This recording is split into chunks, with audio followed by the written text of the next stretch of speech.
Hi all, welcome to this incredible masterclass that we have today. The title is Inner Peace Possible in a World on Fire? Psycho-emotional sustainability for those shaping a possible future. Very much feels like the world is on fire. We know that physically, like literally, it is on fire. Figuratively, it is on fire, and there is some kind of burning flame within us all that wants to do something about that, and to set some little fires everywhere. But today we have the incredible Polina Rud from El Mundo Duele, or The World Hurts, to give us this incredible workshop. We are recording it. We will not record the Q&A session or anywhere that people are participating, so you don't have to worry about that.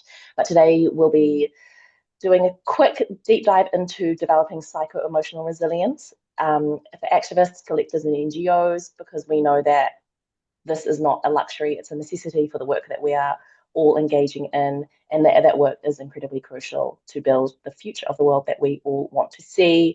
We are on the cultures of resistance stage, and anywhere that we can resist is incredibly wonderful and necessary as we build our ideal futures that we're living in.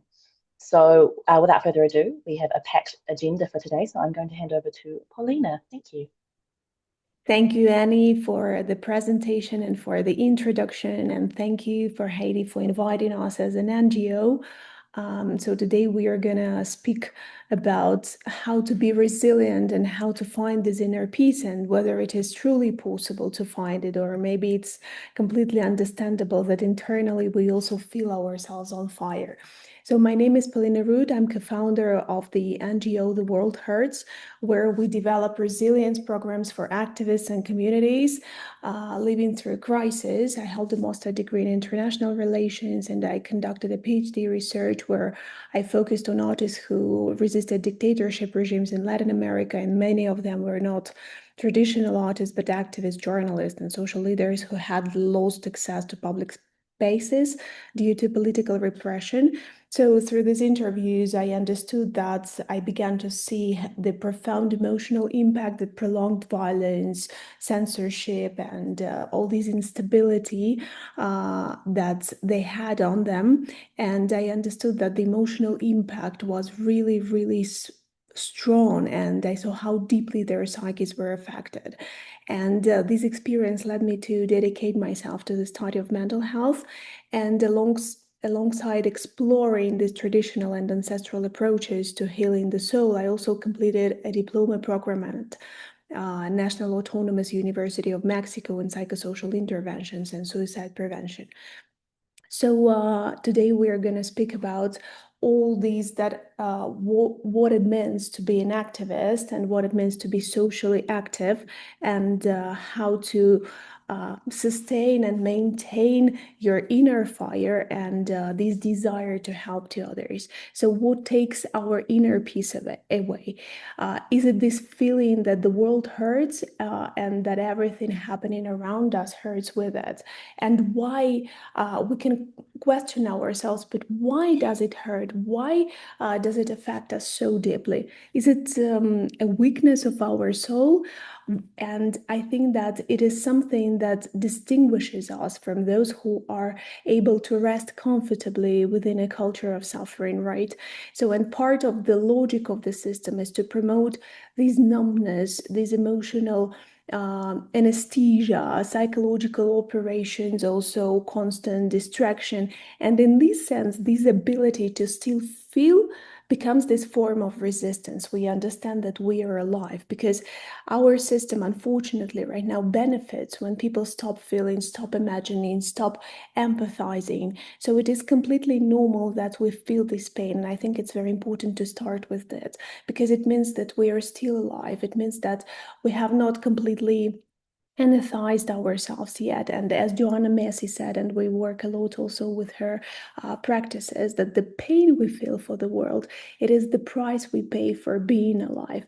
And there is also something very profound in this kind of pain because it points towards this expanded form of consciousness, the moment when we identify with another living being, and it's not necessarily a human being, right?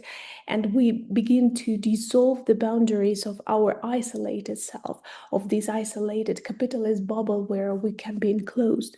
So how far this compassion may reach, we can ask ourselves, does it reach a dog? We can say yes. A tree, yes. An insect, yes. And a stone, our compassion may reach till this very point where we understand that sometimes it might be not that natural or maybe artificial, but we can also work inside so that our compassion would reach even something that may seem not that alive on the very first sight. So it is normal to grieve when we see destroyed ecosystems, when we witness something that was once alive, and right now we understand that it's completely impossible to restore.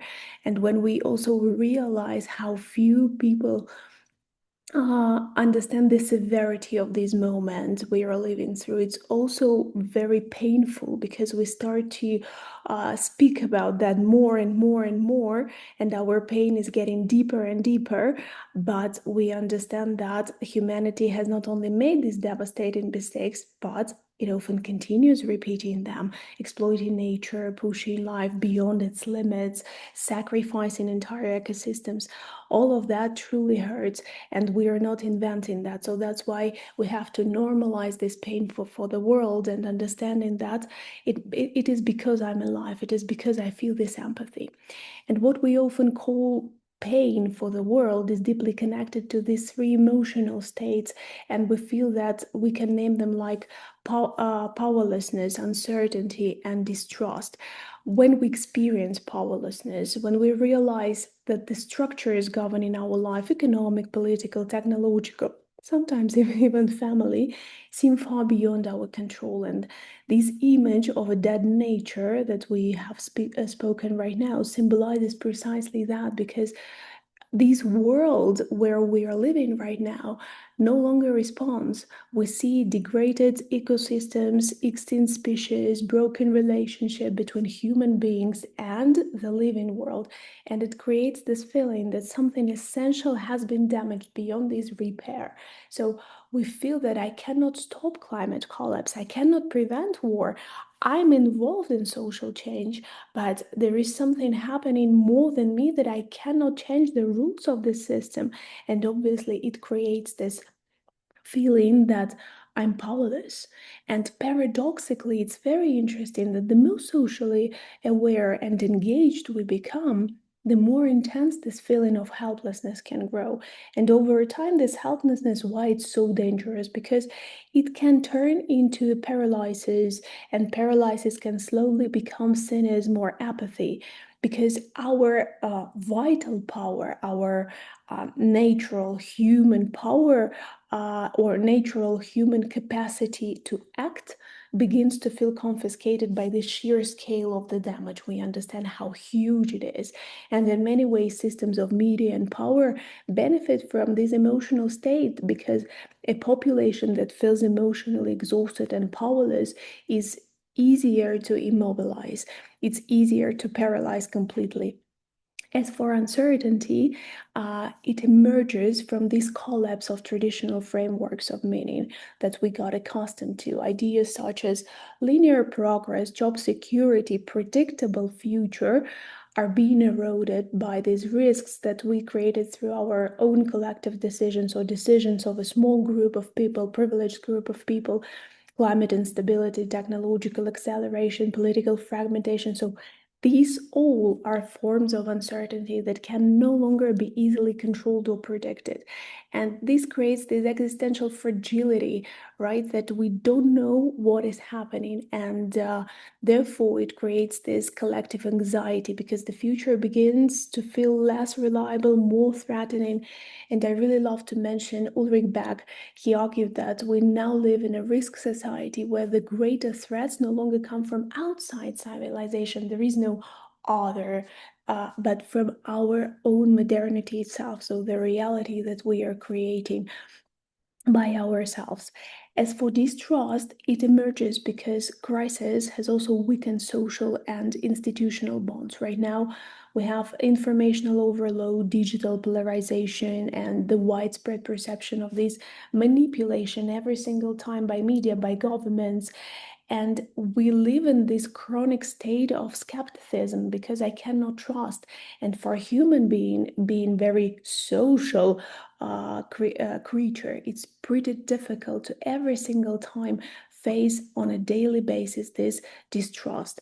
And this distrust has its own consequences because it weakens our collective ability to respond together, our collectivity as it is, because it's increasing isolation, fragmentation, and emotional loneliness.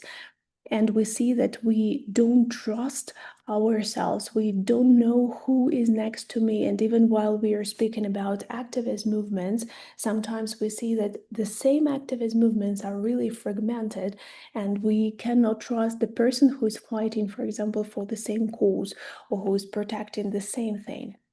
So, what does it feel like to live with all these emotions constantly? We can see that in our body it may feel like stiff neck, tight jaw, teeth grinding, pressure in the chest. I think later maybe you're going to have this presentation as well, so that you will be able to check whether you have these symptoms or whether you have these pains.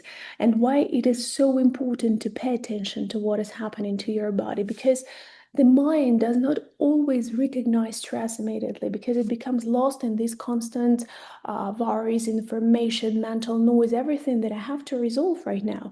But the body often reveals what the mind cannot yet process consciously. For example, bruxism, right, or teeth grinding. I would like to stress that because it may become a physical expression of tension, danger, emotional pressure that we are unable to release during the day. So the jaw absorbs what the psyche cannot fully process while you're working or while you're struggling. And over time, this can lead to severe headaches or facial pain or muscle tension. Sometimes people say, I get up and I don't understand why I have these strong headaches or why I feel so exhausted. And sometimes we understand that it's all about our jaw because we are tight in our jaw. We have our teeth every single time moving and pressing while we were supposed to relax during the night, right? So it's very important to think whether you can sleep with a night guard or do some exercises for the jaw relaxation and nervous system regulation, so that to give you this moment during the night to relax rather than pressing the jaw, because it's also it affects a lot how we are. It affects a lot our teeth, right? And it affects a lot how we rest during the night, how we restore our energy. So we also should understand how all of these emotions or states speak, because as Octavio Paz said, that we are linguistic monkeys, and the only thing that how we perceive our reality, or the most important way how we perceive our reality, is linguistically. That's why it's pretty important to understand what is going on in our mind. And later we're gonna see how we can transform or reverbalize these phrases. So these emotions speak like, I do not know what is going to happen, or the future is terrifying, or we have been betrayed, or governments are doing nothing, or no one is listening to us. All these thoughts, they may also penetrate our consciousness and start to absorb us from inside. So why it is so important, apart that we are these linguistic monkeys and we are made of this language constructs, right? It is very important because while we work with people, we understand that our consciousness, we can imagine with lots of gates. What are their gates? Or a castle with gates. The gates of sight through our eyes, sound through our ears, speech through our mouths, or smell through our nose. So all this information, different kinds of information, constantly entering us. And when the guards of these gates are weakened, the information entering our consciousness can begin to harm us. So the same happens, right, with our thoughts, especially intrusive thoughts. So certain thoughts start to penetrate, and internally sometimes we do not understand what is happening or who is speaking inside of me. Maybe it is a person who underestimate my efforts.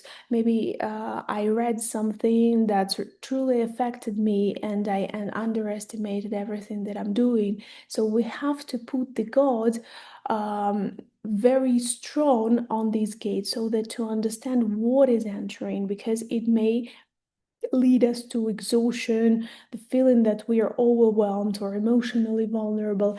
It's pretty important to control all these ideas or linguistic constructs, how we see and perceive this reality. And here, for example, I put you different phrases that we associate with different states. Like, for example, pessimistic generalization, right? It's always the same, or guilt and self-pressure. I should have done more. And it happens a lot to activists, and how we call them while working frontline defenders, because most people who dedicate their life to social cause, they say that the rest means, for me, abandoning the cause, or I cannot rest without guilt. Every single time I should have done more, I'm abandoning the cause. And it's very important to stop these thoughts and to understand how we can rewrite, to reverbalize them, and to work with them, because if not, it will not allow us to continue restoring our energy, because in the exhaustion we are not be able to create any kind of change. In behavior, it can also push us into action. As I mentioned, I should have done more, and still we are pronouncing the very same phrase while we are exhausted, and we say, no, I should do even more, even more, even more. And we have to be really attentive with that, what is going on and what I have to say to myself, how do I have to behave? Because it can also lead to burnout. And once I'm burnout, I lose motivation, and I say that I do not know why. Nobody is supporting me, or people are not listening to what I'm saying, because everything is the same. So it feels like nothing is enough, but I don't have forces. I start to feel guilt, and it is a vicious circle that it's very difficult to come out. It's a mix of these anger and grief at the same time, but I don't have energy, and I see that my health, for example, has been affected as well. So, how to fight against uncertainty? Because right now we are determined what kind of problems we may have while we are dedicating our life to the other. But how to fight, for example, against uncertainty, one of these emotions that we have mentioned. So, first, bad news: uncertainty is not going away. We cannot say that there will be one moment in the future when we are going to be certain what's going to happen. But good news, that uncertainty is full of life and change. As psychologist Carl Rogers once said, that I realized that if I were stable, prudent, and static, I would be living in death. So therefore, he accepts confusion, uncertainty, fear, and emotional ups and downs, because he said that that is the price he was willing to pay for a flowing, vibrant, exciting life. In other words, for this adventure, because this need to remain still and in control is often this resistance to the changing nature of life itself.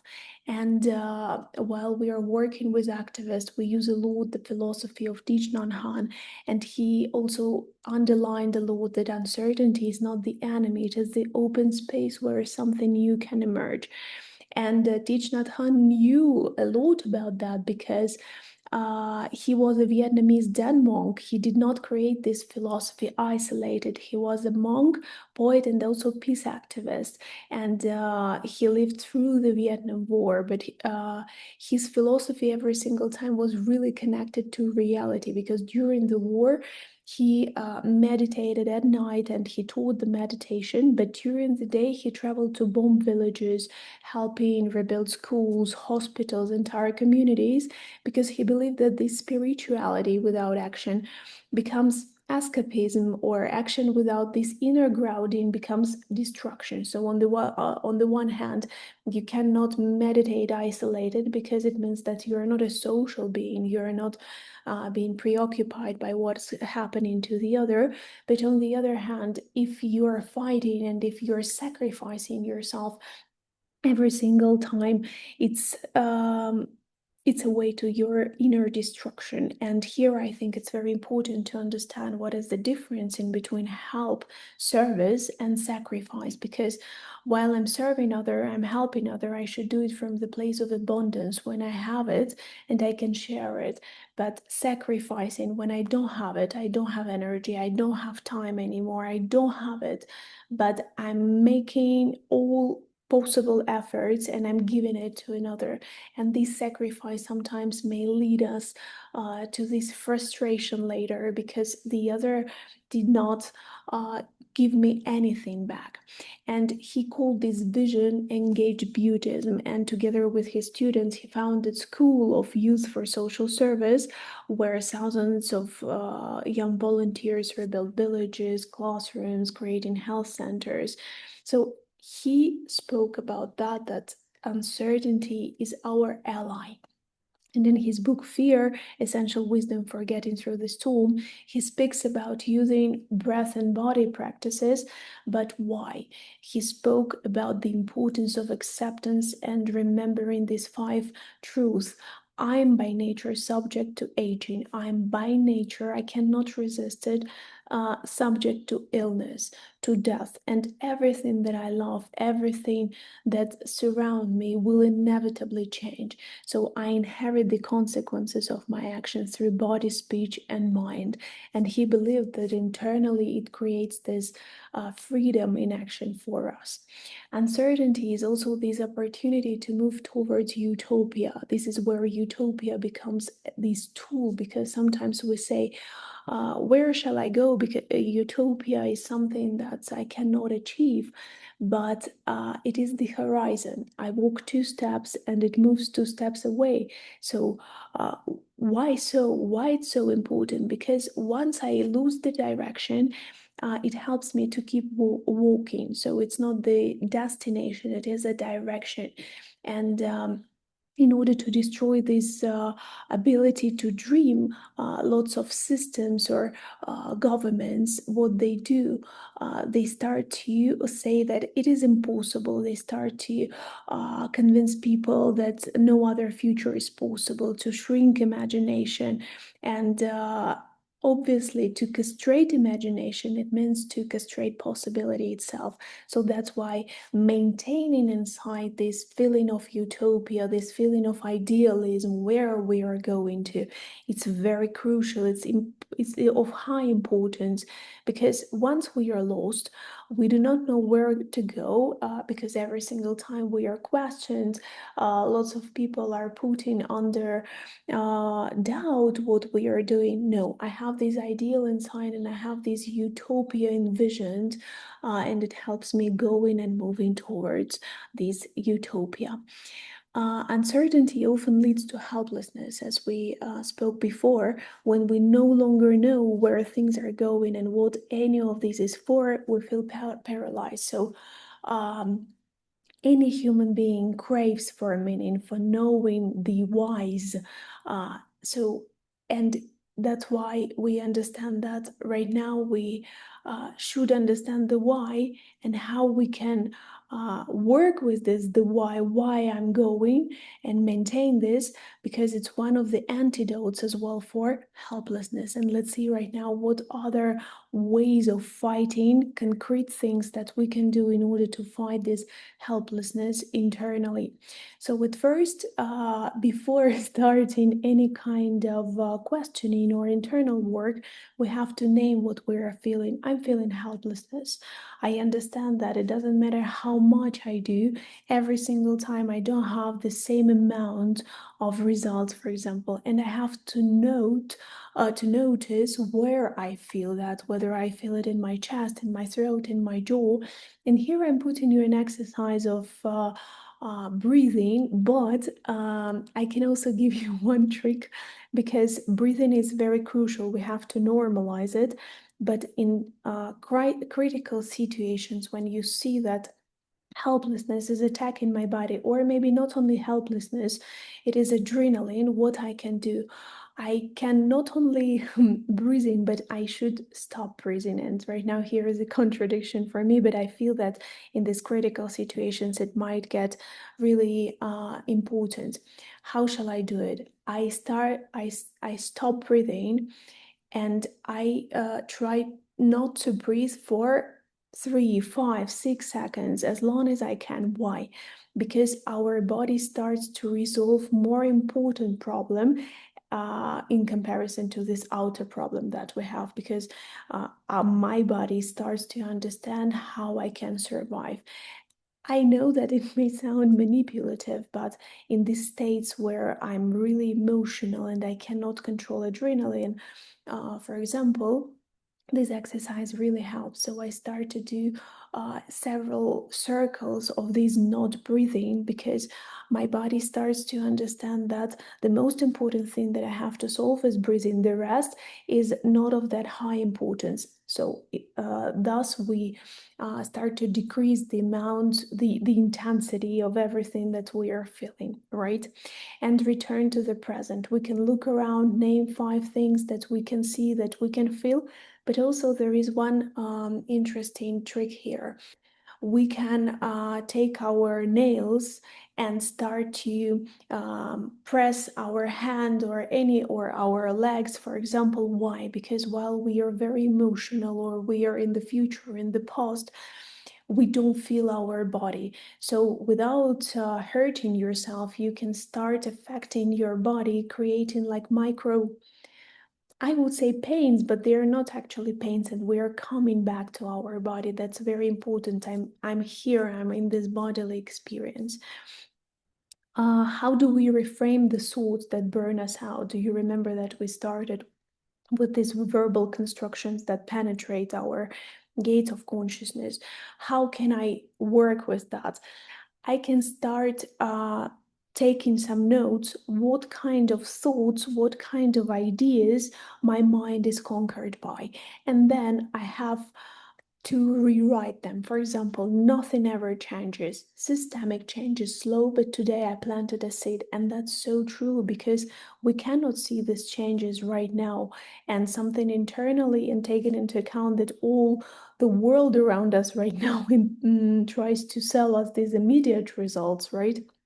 We should say to ourselves that the change is really slow, or I should have done more. I did what I could with what I had, and the team, if I have this team, carries this together, or I have some people that I can delegate some things that I do. So I should have done more. No, I did the best of what I could. And here I love to remember Stoic examples, because they were speaking about impeccable intention. So I have to question whether my intention was impeccable. What does it mean, impeccable intention? When I did everything, there is no place for guilt in the future, that I'm saying, oh, I should have done this, I should have done that. Maybe I should have tried another way of approaching this situation. No. So when my intention was impeccable, there is no place for guilt, and there is no place for this thought. Or the rest is betrayal. We have already mentioned that people who are working for others, every single time they are saying that every moment I have to dedicate to others, because if I'm abandoning the cause, we are retrocessing, and rest is a betrayal. And when I go to my vacations, but mostly activists, as we see in our practice, they don't have these vacations.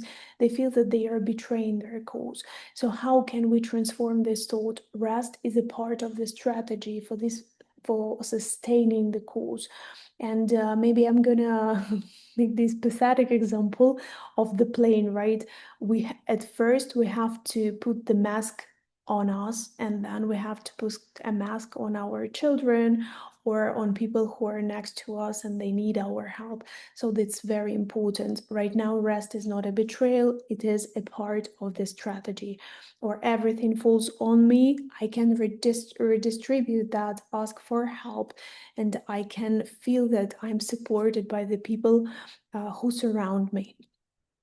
And here I'm also giving you other phrases that we feel that may be recurrent in our mind, and how can we start paraphrasing them. The most important thing here that we cannot paraphrase and reverbalize all the ideas and all the thoughts. Why?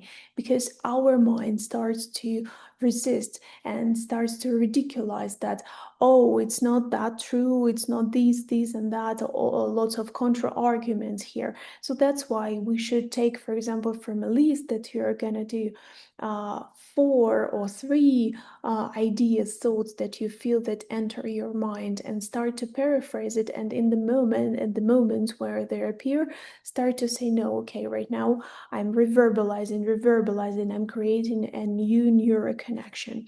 But not all the ideas, all your thoughts at the very same moment, because your mind can also say that you're silly, it doesn't work like that. This ridiculous, making this ridicule, and also may happen while we are penetrating the statements and the ideas that our mind has. Practices that help in the long run. I feel that taking into account that there is a certain stereotype that activists are people who are not that fruitful, or they're not efficient, because every single time in news, what do we see? Adrenaline and failures and what happened, bad things that happened. This archetype that an activist or a frontline defender is a person who doesn't have mostly results. Activists are stigmatized. We, by ourselves, we have to create this bag of happiness. What does it mean? Bag of happiness, it is your folder, maybe on computer, on your phone, of wins, of victories, of everything that where we succeeded. Why it's so important? Because while I'm in the motion of frustration, or I'm feeling bad about something that happened today, I don't have chemically, I don't have any internal capacity to remember good things that I did. So I have to force myself, I have to make myself open this folder and start to see what is going on, what I did, why it's so important. Because while we feel anxious, while we feel frustration, we cannot at the very same moment experiment happiness. So we can experiment either happiness and we can laugh, or we can experiment anxiety. So saying this, I can also recommend you create, apart from this bag of happiness, bag of different things that you can laugh at. Because while you're laughing, you cannot be anxious. It is impossible biologically for us. So knowing this trick, we can try to neutralize this anxiety or different emotions, strong emotions that are happening to you. Obviously, I'm speaking about some critical moments, because sometimes we can do this, but mostly we cannot suppress all these bad emotions. We have to take them out of our body, and only then start to understand how much time I'm in or with these emotions, and then to work with them. Because it may sound sometimes that we are suppressing these emotions with bag of happiness or bag of things where I can laugh at. But in some critical situations where I have to work, I have to concentrate, it might be useful. Daily closing rituals. What pain I witnessed, what action I took, what helped sustain me. It's very important, because you start to analyze your internal landscape. What happened to me today? What I experimented? Because sometimes there are lots of things that I should do, and there is no register what is happening to me. Exposure hygiene. Why it's so important? Because people are saying that I work so strongly, I work so hard, and before going to sleep, I go to social media, I read some news, what is going on. I encountered a very hurtful story that affected me, and I start to investigate, and obviously it's very difficult to sleep. I know it is very simple, but surprisingly lots of people don't follow these recommendation. But it's very important to create this space before going to bed, before sleeping, where you are not being involved into emotionally involved, firstly into a story that affects you, you're not reading this news. So that's pretty essential to do it. And brief check-ins, 5 minutes at the beginning of the day and at the end of the day with your team.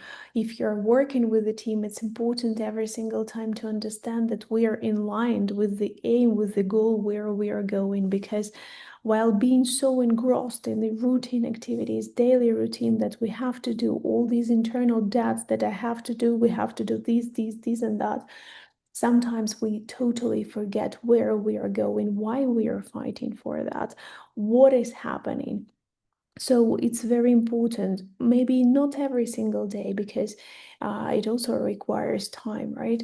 But maybe once a week to do this uh, connection spaces with your own team 5 times at the beginning of the day, saying that we are doing this and that, we are going to this goal this month, we will try to do this, for example.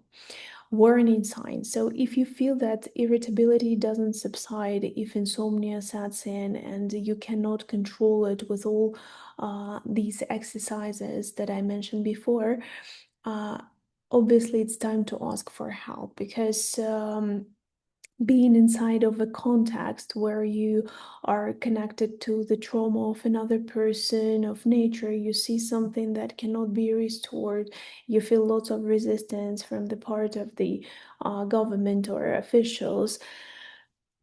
Not every single time you can understand, you can help yourself.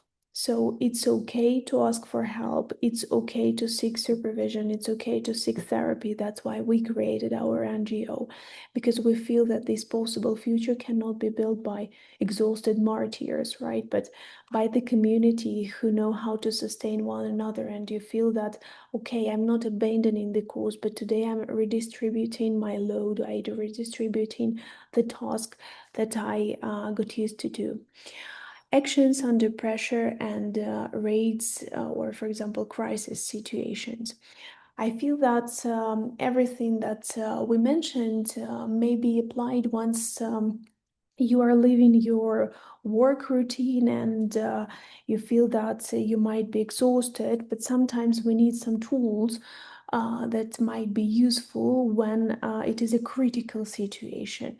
And one of the questions that tends to appear in these moments of greatest pressure: did I do the right thing by getting involved? And the most honest answer here comes from imagining the alternative.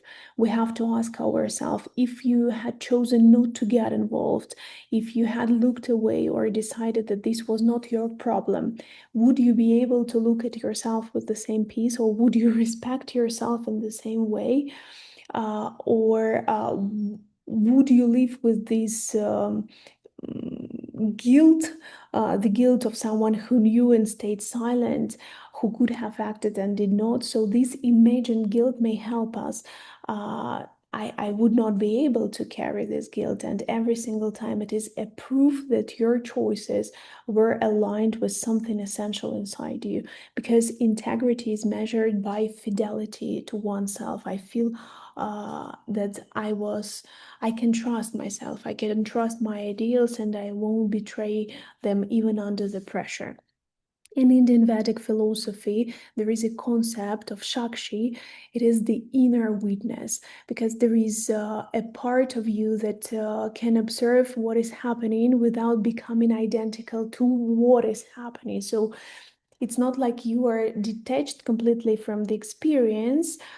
It exists within, but it's not completely, you are not completely consumed by it. So I feel that in the moments of this extreme intensity, this creates what psychology calls functional distance. I notice that I'm afraid. Fear is moving through me, but I'm not only this fear.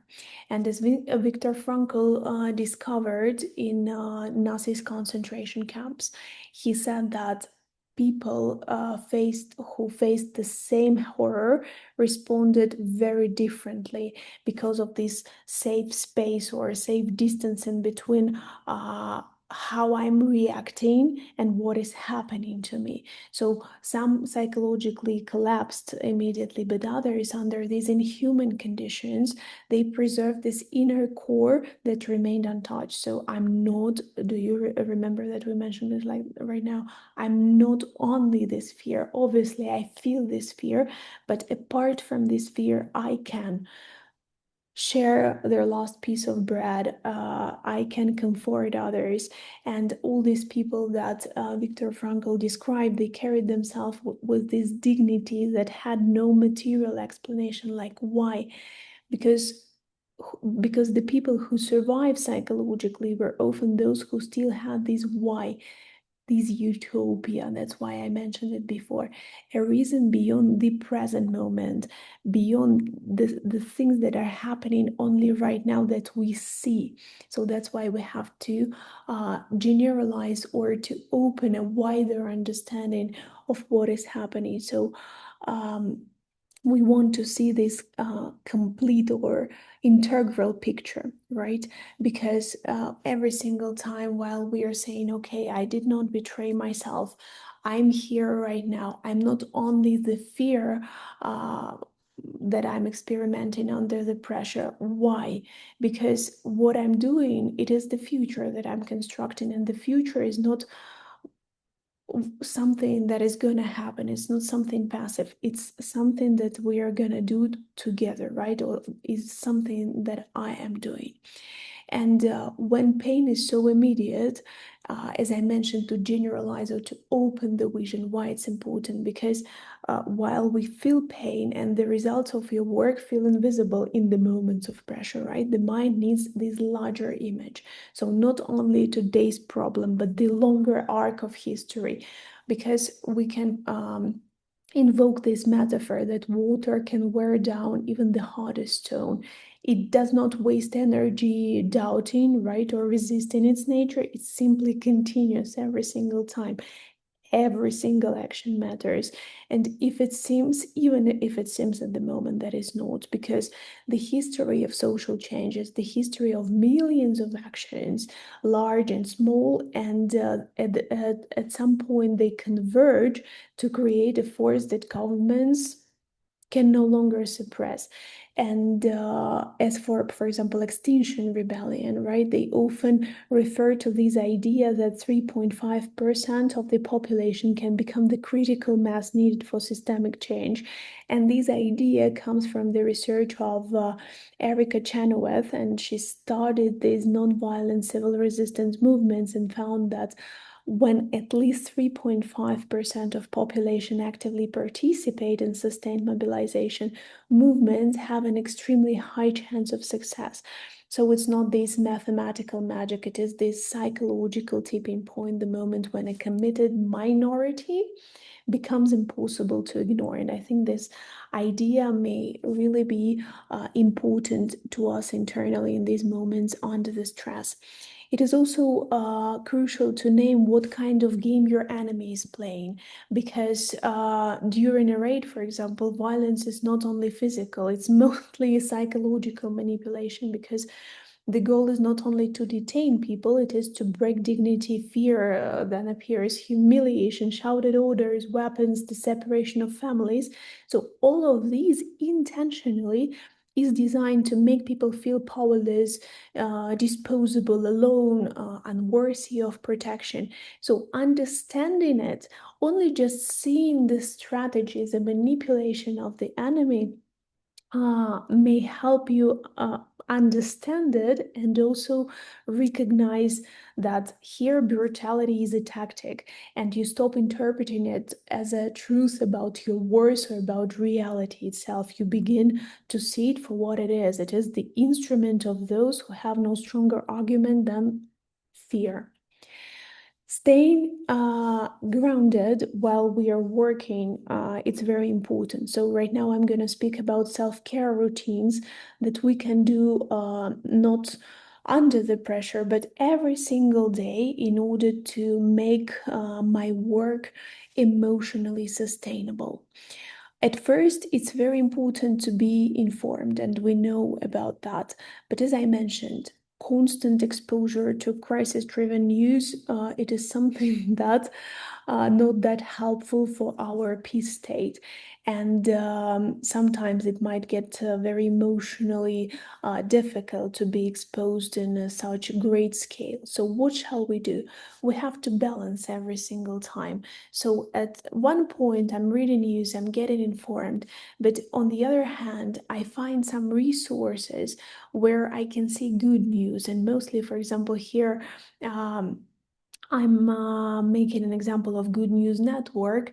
They focus on sharing positive news stories, and they're not only stories about animals or cats or something like that, but truly about the successes, even of activists, of people who are socially engaged. And it's very important to understand that I have to find this equilibrium in between bad things that are happening and something that I have to do with this news and good stuff, and that there is a certain progress, because remember, there is this collective archetype, collective stigma of an activist who doesn't have any results, and activist is a person who is violent and who is impeding my way while blocking the road and all those things. So internally understanding that it's not true, seeing the results of others, it's very important.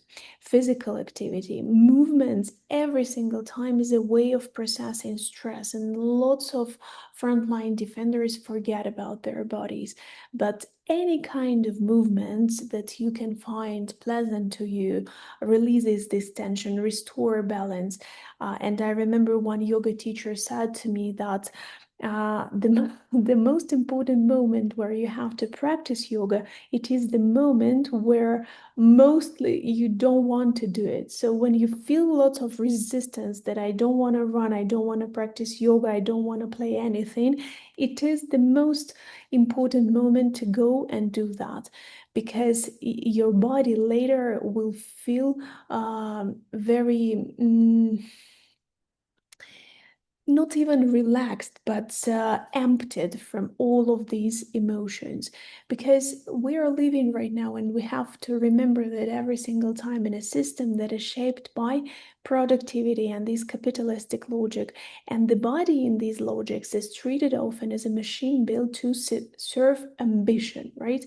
And it's so strange that we are fighting against this capitalistic system, but at the same time, we are treating our own body as if it was a source, or as if it was only just a tool to serve the aim. In this case, we can replace the word ambition, right? So, and the body, we have to understand that maybe we can work verbally with our mind, we can paraphrase different ideas and concepts that we have, but at the very same moment, the body is one of the main places where trauma is restored. Sometimes we have silent trauma, and stress often appears physically, right? Or we see this trauma in a muscle tension, or in chronic pain, or in digestive issues. So every single time, the body is our emotional barometer. We have to see what is happening to our posture, whether I have my posture bad and I cannot resist all this weight over my shoulders. So I start working with this. So in this case, it becomes more sustainable.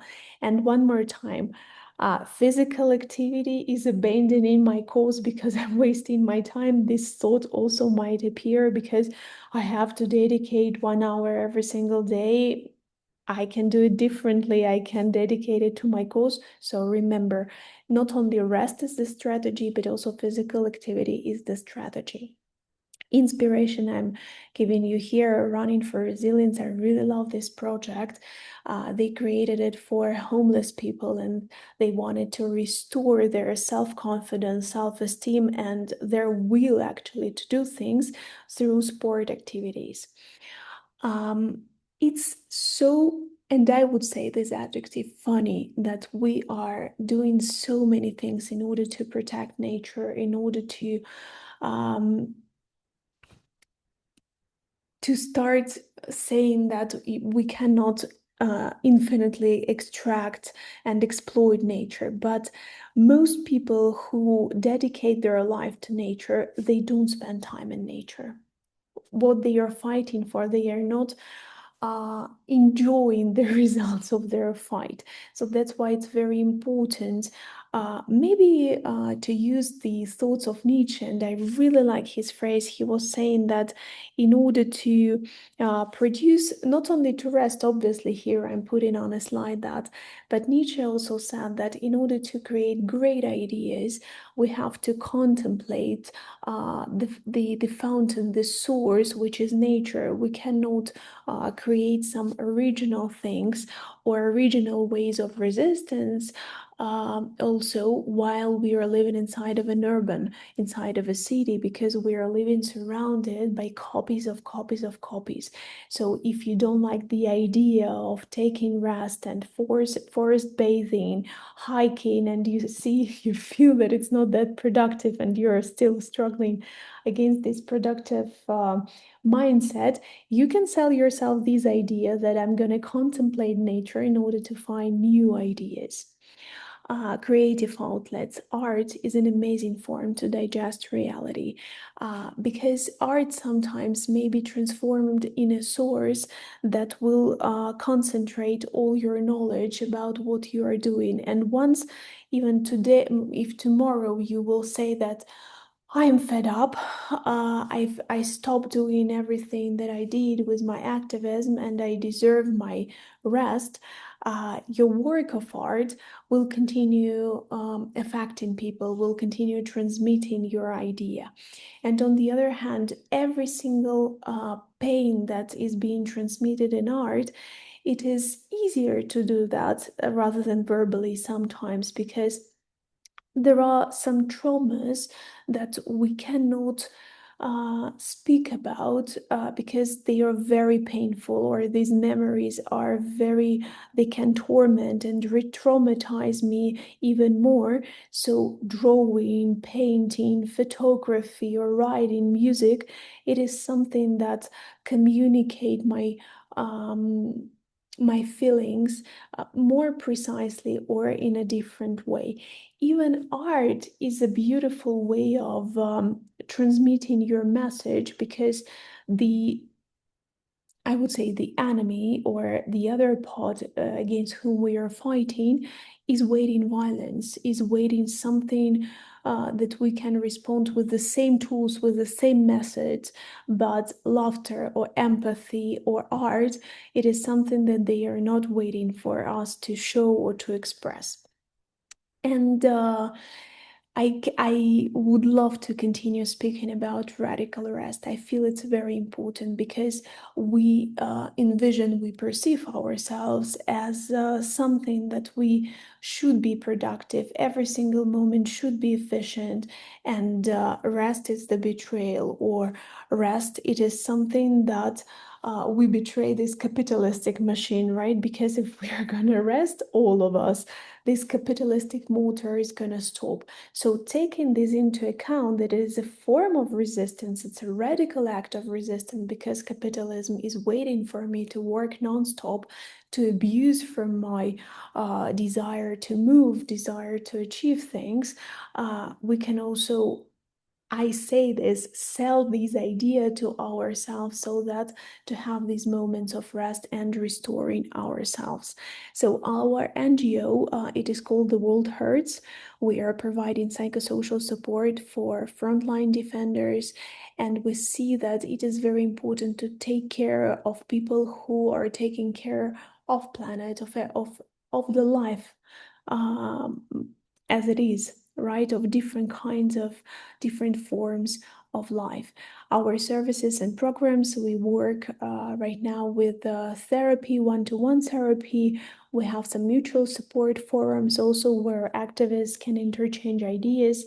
We are working right now in order to ensure security because we work with people who have these sensible information and sensitive information, and we feel that it is very important to ensure these spaces of communication rather between activists or between an activist and the therapist very safe so that you would feel internally in calm, so to open your vulnerable places, all your torments that you are experimenting. And in the future, we are planning, we have already done several resilience retreats, but we are moving towards doing it even more. For example, we did some retreats in Patagonia, in Argentina, once there were lots of fires last year and this year. So we worked with people who put their bodies, actually put their will in their bodies in order to at least decrease the consequences of these forest fires. So thank you. And if you have any questions, I will be happy to answer.